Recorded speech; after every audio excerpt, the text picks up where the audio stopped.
आप देख रहे हैं प्राइम टीवी, सच साहस सरोकार। नमस्कार, बहुत स्वागत है आपका। आप देख रहे हैं राष्ट्रपति। मैं हूं आपके साथ अदिति मिश्रा। भारत की संसद में ऑपरेशन सिंदूर पर जबरदस्त बहस जारी है। ठीक इसी बीच संयुक्त राष्ट्र सुरक्षा परिषद की सैंक्शंस मॉनिटरिंग टीम ने एक विस्फोटक रिपोर्ट जारी कर दी है। ये रिपोर्ट ग्लोबल टेररिस्ट नेटवर्क्स पर है और इसमें पहलगाम हमले को लेकर चौंकाने वाला खुलासा हुआ है।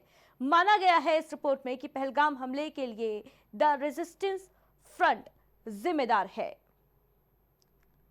हालांकि टीआरएफ ने हमले के बाद 2 बार जिम्मेदारी भी ली थी। टीआरएफ ने हमले वाले दिन 22 अप्रैल को घटनास्थल की फोटो भी प्रकाशित की थी। इसके अगले दिन फिर से जिम्मेदारी ली, लेकिन 26 अप्रैल को अचानक अपना दावा वापस ले लिया। इसके बाद टीआरएफ ने कोई और बयान नहीं दिया और किसी अन्य संगठन ने भी हमले की जिम्मेदारी नहीं ली। संयुक्त राष्ट्र की ये 36वीं रिपोर्ट आतंकी संगठनों आईएसआईएल, अल-कायदा और उनसे जुड़े गुटों पर आधारित है। रिपोर्ट के मुताबिक एक सदस्य देश ने कहा कि यह हमला पाकिस्तान आधारित लश्कर-ए-तैयबा की मदद के बिना संभव नहीं था। टीआरएफ और लिट के बीच संबंध है, जबकि एक अन्य सदस्य देश ने लश्कर-ए-तैयबा को निष्क्रिय बताया और इन दावों को खारिज किया।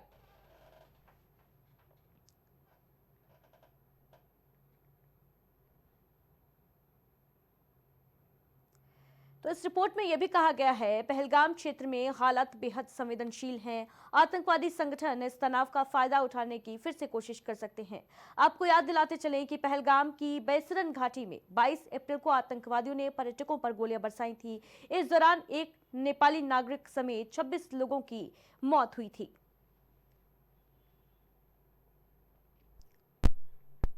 ऑपरेशन सिंदूर पर संसद में चली बहस ने आज एक नया मोड़ ले लिया। राहुल गांधी के आरोपों के बाद प्रधानमंत्री नरेंद्र मोदी ने संसद में सीधे ट्रंप को आड़े हाथ लिया और अब ट्रंप ने भारत पर 25% टैरिफ का ऐलान कर दिया है।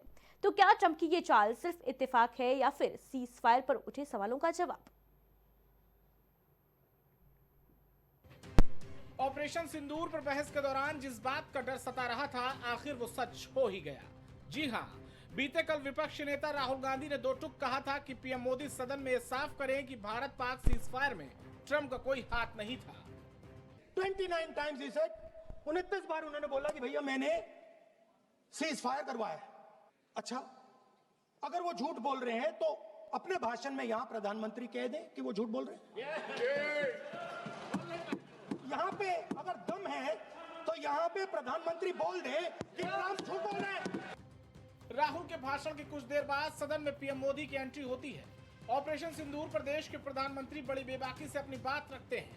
वहीं राहुल के आरोपों का जवाब देते हुए सदन के अट्टालिकाओं से मोदी ने केवल ट्रंप को नहीं बल्कि समूचे विश्व को यह संकेत दिया कि किसी ने भारत से युद्ध रोकने के लिए नहीं कहा।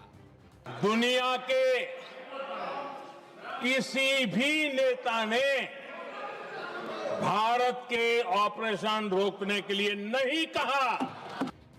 बीते कल सदन में हुए सिनेरियो के चलते ये कयास लगाए जाने लगे थे कि जल्द ही ट्रंप कोई बड़ा कदम उठा सकते हैं।